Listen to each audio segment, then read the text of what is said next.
So the idea for the movie was based on this Norman Rockwell painting called The Connoisseur, where it's the one where the old gentleman in a business suit is looking at this sort of Jackson Pollock recreation. Norman Rockwell sort of did it as kind of a stab at abstract expressionism or whatever. So that painting is like always stuck with me because maybe I think I felt like that was like my parents watching my movies or something, right? So that was like the genesis of this character and why he has these nightmares where he's stuck like in an art installation, where his like nightmares of the future are being, acted out in front of him.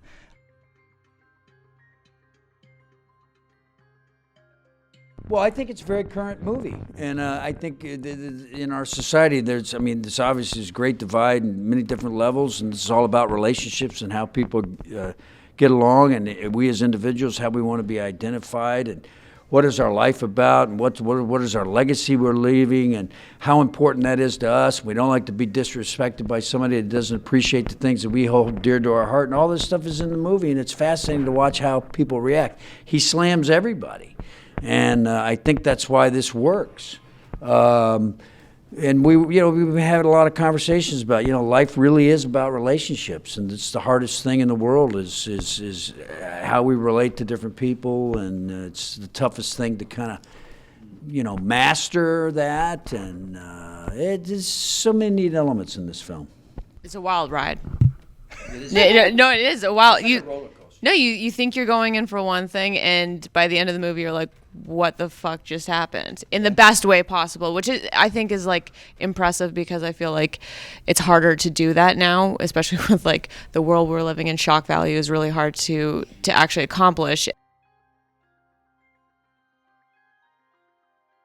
I think generally the audience is more open to that, especially, crossing genres and all that stuff. Like the approach to this movie and, well, every movie I made, like the influence just from a filmmaking perspective, right, was in college, those Girl Talk albums came out and you'd hear them at parties. It was a dance track with all this sampling, all these different genres. So we try to make horror movies and then sample all these other genres, and then it's about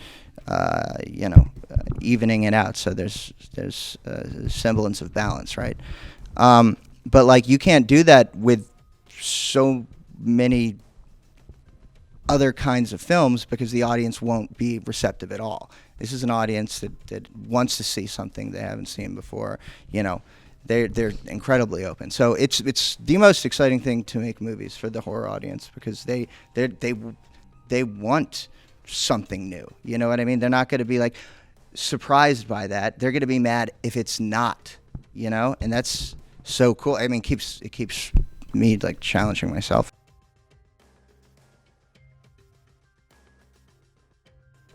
Well, I think it's because it's so close and comfortable and something that we can all identify with. And we've been having a lot of conversations about this. What are people really like that we meet? What secret life do they have out there? And what's really behind, and it's when it's just going, my God, they lived next door to us for years, and I had no idea that was going on. And he did what, and they did what, you know what I mean?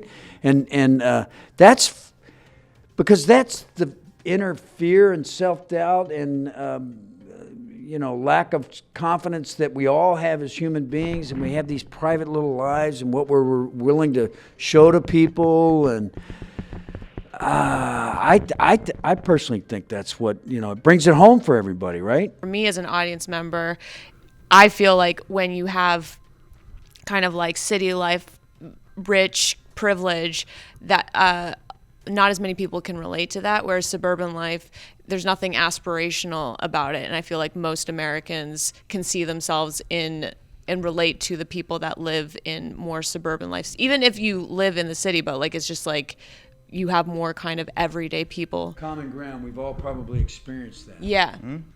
Most. Not all, but we hope. Yeah. Yeah.